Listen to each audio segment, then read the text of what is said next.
42장 7절부터 17절의 말씀입니다. 여호와께서 욥에게 이 말씀을 하신 후에 여호와께서 대만 사람 엘리바스에게 이르시되 내가 너와 내 두 친구에게 노하노니 이는 너희가 나를 가리켜 말한 것이 내 종 욥의 말같이 옳지 못함이니라. 그런즉 너희는 숫소 7과 순양 7을 가지고 내 종 욥에게 가서 너희를 위하여 번제를 드리라. 내 종 욥이 너희를 위하여 기도할 것인즉 내가 그를 기쁘게 받으리니 너희가 우매한 만큼 너희에게 갚지 아니하리라. 이는 너희가 나를 가리켜 말한 것이 내 종 욥의 말같이 옳지 못함이라. 이에 대만 사람 엘리바스와 수앗 사람 빌닷과 나아마 사람 소발이 가서 여호와께서 자기들에게 명령하신 대로 행하니라. 여호와께서 욥을 기쁘게 받으셨더라. 욥이 그의 친구들을 위하여 기도할 때 여호와께서 욥의 건경을 돌이키시고 여호와께서 욥에게 이전 모든 소유보다 갑절이나 주신지라. 이에 그의 모든 형제와 자매와 이전에 알던 이들이 다 와서 그의 집에서 그와 함께 음식을 먹고 여호와께서 그에게 내리신 모든 재앙에 관하여 그를 위하여 슬퍼하며 위로하고 각각 표시타 하나씩과 금고리 하나씩을 주었더라. 여호와께서 욥의 말년에 욥에게 처음보다 더 복을 주시니 그가 양 14,000과 낙타 6,000과 소 1,000겨리와 암나귀 1,000을 두었고 또 아들 7과 딸 3을 두었으며 그가 첫째 딸은 여미마라 이름하였고 둘째 딸은 그스야라 이름하였고 셋째 딸은 게렌 합북이라 이름하였으니 모든 땅에서 욥의 딸들처럼 아리따운 여자가 없었더라. 그들의 아버지가 그들에게 그들의 오라비들처럼 기업을 주었더라. 그 후에 욥이 140년을 살며 아들과 손자 4대를 보았고 욥이 늙어 나이가 차서 죽었더라. 제가 미국에 있을 때 하나님의 경륜학교라고 하는 과정을 개설해 가지고 세미나를 여러 차례 열었던 적이 있습니다. 그 세미나의 주제는 회복하시는 하나님이었습니다. 제가 성경 전체를 살펴보면서 발견한 놀라운 하나님은 우리를 회복하시는 하나님이었다고 하는 거죠. 깨져버리고 망가지고 상한 인생들을 당신의 아들인 예수 그리스도를 통하여 회복해 내시는 하나님, 죄로 인하여 망가지고 깨진 인류의 역사를 다시 회복시키셔서 영원 전부터 당신이 디자인하고 계획하셨던 그 영원한 나라, 영광의 나라를 마침내 완성하시는 하나님, 저와 여러분의 믿는 하나님은 회복의 하나님이십니다.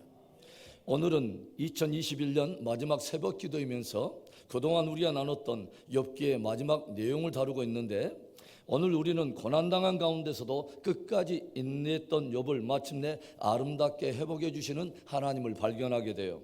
고난 중에도 인내하며 하나님을 붙들었던 욥과 그 욥을 아름답게 회복하시는 하나님의 은혜에 대해서 야고보 기자는 이런 말을 들려주고 있습니다. 야고보서 5장 11절의 말씀에 보라, 인내하는 자를 우리가 복되다 하나니 너희가 욥의 인내를 들었고 주께서 주신 결말을 보았거니와 주는 가장 자비하시고 긍휼히 여기시는 이시니라. 욥에게 회복을 주신 그 하나님께서 오늘 믿음을 지키며 오늘도 인내 가운데 나아가는 저와 여러분에게도 아름다운 회복을 주시며 축복된 결말을 주시며 우리 모두의 삶을 복되게 하여 주시기를 주의 이름으로 축원합니다. 그렇다면 하나님께서 욥을 위해서 베푸신 아름다운 회복은 어떤 회복이었을까요? 첫째로는 용서와 화해를 통한 관계의 회복이었습니다.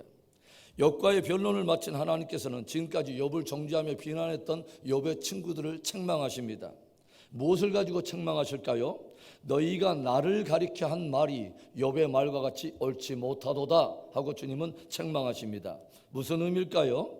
저들은 고난당한 욥에게 네가 당하는 이 고난은 모두 다 너의 죄 때문이야 라고 몰아붙임으로써 정죄와 비난에 빨랐고 의인의 고난 안에 담겨있는 하나님의 섭리를 왜곡했을 뿐만 아니라 하나님의 공의는 앞세우면서도 하나님의 긍휼과 자비를 드러내지 않음으로 인해서 하나님에 대해서 바르게 증거하지 않았다고 하는 것입니다.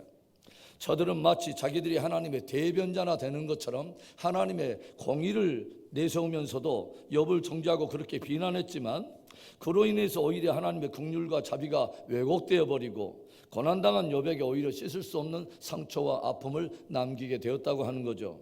이에 하나님께서는 욥의 친구들을 책망하면서 하나님 앞에서 범죄로 속죄하게 하시고 욥에게도 사죄할 것을 명령하십니다. 그리고 욥에게 그 친구들을 위해서 속죄의 중보기도를 드리게 하시고 욥이 그들을 위해서 기도할 때 하나님께서 친구들을 용서하셨을 뿐만 아니라 욥도 기쁘게 받으셨다고 기록하여 들려주고 있어요. 오늘 우리들이 하나님이 욥에게 베푸시는 회복의 은혜를 살펴보면서 주목하게 되는 하나의 교훈은 하나님은 무엇보다도 우리 안에 용서와 화해가 있기를 간절히 원하신다고 하는 것이죠. 다른 어떤 소유의 회복 또는 재물의 회복에 앞서서 하나님은 먼저 관계의 회복이 일어나기를 주님은 기대하신다고 하는 것입니다. 하나님께서는 욥의 의로움에 손을 들어주심으로 욥의 마음을 위로해 주셨을 뿐만 아니라 그에게 친구들을 위하여 중보하게 하심으로 친구들을 용서하게 하셨다고 하는 것이죠. 그리고 그렇게 저들의 관계 안에 회복이 일어나게 되면서 다른 영역에도 회복이 시작되더라고 하는 것입니다. 얼마나 멋진 하나님이십니까? 11절의 말씀도 우리가 보면은 이에 그의 모든 형제와 자매와 이전에 알던 이들이 다 와서 그의 집에서 그와 함께 음식을 먹고 여호와께서 그에게 내리신 모든 재앙에 관하여 그를 위하여 슬퍼하며 위로하고 각각 켜시트 하나씩과 금고리 하나씩을 주었더라. 욥이 고난을 당하게 되면서 이전에 그를 떠났던 모든 형제와 자매와 이전에 알던 모든 사람들이 하나둘 다 욥에게 다시 돌아오기 시작했다고 하는 거죠. 그리고 저들이 무엇을 합니까? 이제 욥을 판단하고 정죄한 것이 아니라 함께 슬퍼하며 욥을 깊이 위로하기 시작했다고 하는 거예요. 그리고 저들은 말로만이 아니라 진실로 그 고난과 슬픔에 함께 공감하면서 각각 켜시트 하나씩과 금고리 하나씩을 줬다고 기록하여 들려줍니다. 여기서 켜시타라고 하는 이 단어는 고대 당시에 썼던 화폐의 한 단위로서 저들이 각각 마음에 감동이 되는 만큼 재물을 나누어 욥을 실제로 위로했다고 하는 것입니다. 하나님께서 저와 여러분의 삶을 회복하시되 특별히 용서가 있고 화해가 있는 관계의 회복을 베풀어 주시기를 축복합니다. 판단과 정죄보다는 서로를 위로하고 축복하는 실제적인 관계 회복의 열매가 있기를 주의 이름으로 축원합니다. 하나님께서 욥을 위해 베풀어 주신 아름다운 회복이 무엇입니까? 둘째로는 잃어버린 모든 것에 대해서 넘치는 소유의 회복을 주셨다고 하는 것이죠.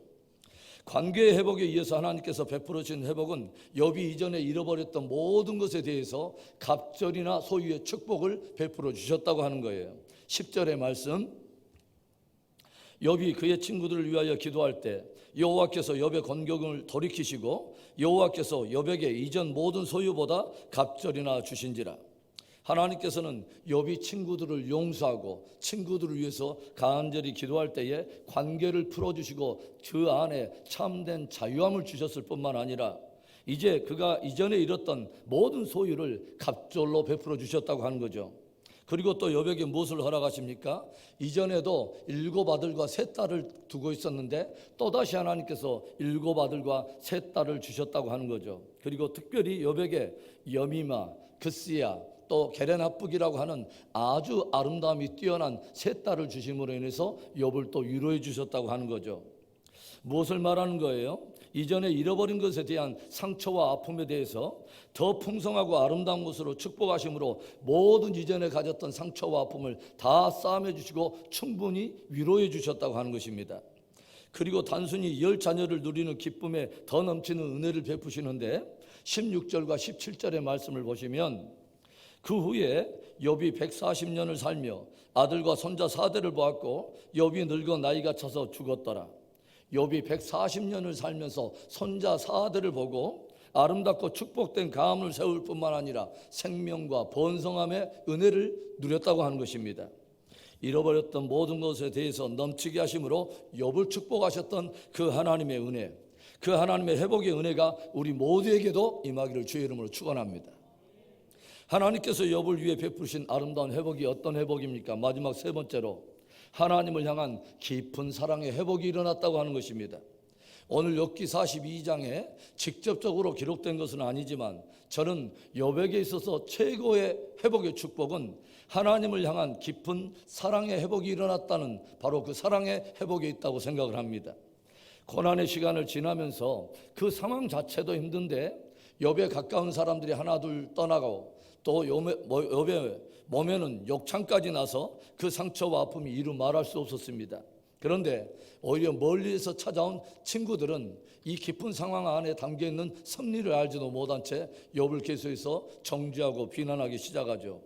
그래서 욥도 친구들 앞에서는 자신의 의로움을 변증했지만 내심 일면에 지금까지 하나님 앞에 의로움을 지켜왔던 자신에게 하나님이 고난을 허락했다고 하는 이 쓰리쓴 생각에 하나님의 의로움에 대해서 회의적인 의문을 품게 되고 그분의 신실함에 대해서도 잠시 왜곡된 생각을 하게 되었다고 하는 거죠. 그런데 하나님께서는 욥에게 당신을 드러내시고 그를 찾아와서 당신의 권능과 섭리에 대해서 들려주심으로 인해서 욥이 하나님에 대해서 이전보다도 훨씬 더 깊이 알고 깊이 하나님을 경외하도록 이끌어 주셨다고 하는 거죠. 그래서 어제 욥이 하나님께 무엇을 고백합니까? 42장 5절과 6절에 내가 주께 대하여 귀로 듣기만 하였사오나 이제는 눈으로 주를 배움나이다. 그러므로 내가 스스로 거두어드리고 티끌과 제 가운데서 회개하나이다. 하나님께서 고난을 지나는 욥에게 베푸신 최고의 은혜는 당신을 드러내시고 당신의 오묘한 뜻을 드러내주시는 계시의 은혜였다고 하는 거죠. 이로 인해서 욥은 이전에는 귀로만 들었던 하나님, 지식으로만 가졌던 하나님이었지만 이제는 직접 눈으로 뵙고 직접 귀로 듣는 그 하나님을 경험하게 되었다고 하는 거예요. 그래서 욥은 깊이 성숙해 갔습니다. 그러므로 내가 스스로 거두어드리고 티끌과 제 가운데서 회개하나이다. 하나님이여, 그러므로 내가 이제는 주의 영광을 어둡게 하고 주의 섭리를 거스렸던 그렇게 그 가운데서 쏟아냈던 나의 모든 무지한 말들과 어두운 말들을 다 접어드리고 이제는 주의 뜻을 받아들이나이다. 주의 뜻을 이루기를 원하나이다. 고백하게 된 것입니다. 욥에게 있어서 최고의 회복의 축복은 욥 안에 하나님을 향한 이전 그 사랑보다도 훨씬 깊은 사랑의 회복이 일어났다고 하는 것입니다. 저와 여러분의 생애에 이전보다 하나님을 더 깊이 사랑하는 하나님을 향한 사랑의 회복이 일어나기를 주의 이름으로 축원합니다. 오늘은 2021년 마지막 새벽 기도입니다. 그동안 우리가 새벽 제단을 지키며 함께 기도로 동역해 왔는데 주의 교회와 주의 또 성도들과 가정과 자녀들을 위해 기도해 주신 여러분 모두에게 감사드리고 여러분 모두를 축복합니다. 하나님께서 저와 여러분에게 용서와 화해를 통한 관계 회복 그리고 잃어버린 모든 것에 대해서 넘치는 은혜로 회복해 주시기를 원하고 무엇보다도 새로운 2022년에 더욱 하나님을 깊이 알아가게 되고 이전보다 훨씬 하나님을 사랑하게 되는 놀라운 사랑의 회복이 일어나기를 주의 이름으로 축원합니다.